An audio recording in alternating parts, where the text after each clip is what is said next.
The longtail tubular cast-on is my favorite. It's so beautiful when you're working in rib. There are a couple setup rows after you're finished casting on, so make sure you stay until the end to see how to do those.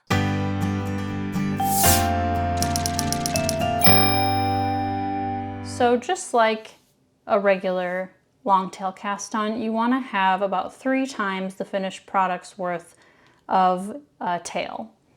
So to start, I like to skip the slip knot and lay your yarn across your thumb and forefinger and then press down on the top of the yarn, scoop underneath by your thumb, and then come up and you've got this little twist.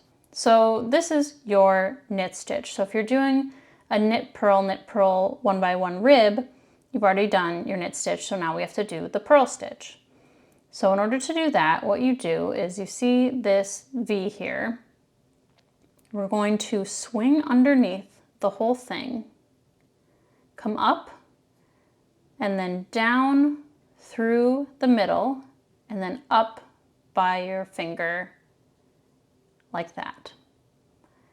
And now we have to do the knit stitch. So we're going to come down underneath this yarn by your thumb and then up through the center of the V and then swing all the way around underneath the entire V.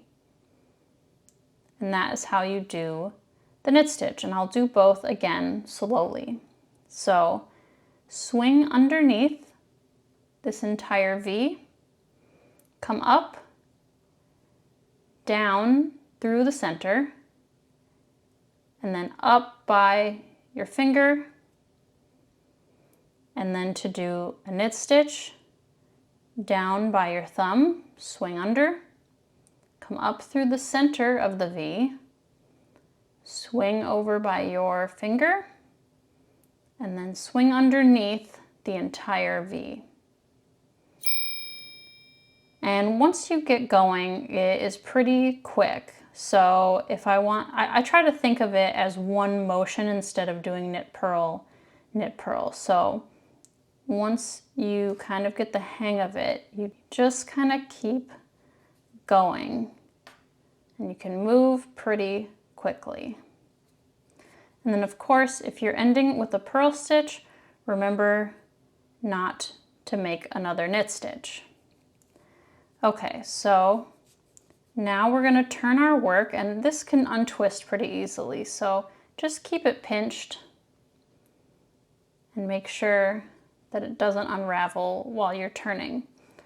So we are going to start with a knit stitch, and then we move our yarn in the front and we're going to slip this stitch purlwise. So go in as if to purl, and then we slip, move our yarn in the back, and then knit. Move the yarn to the front and slip, yarn and back, knit. And you do that the entire way down.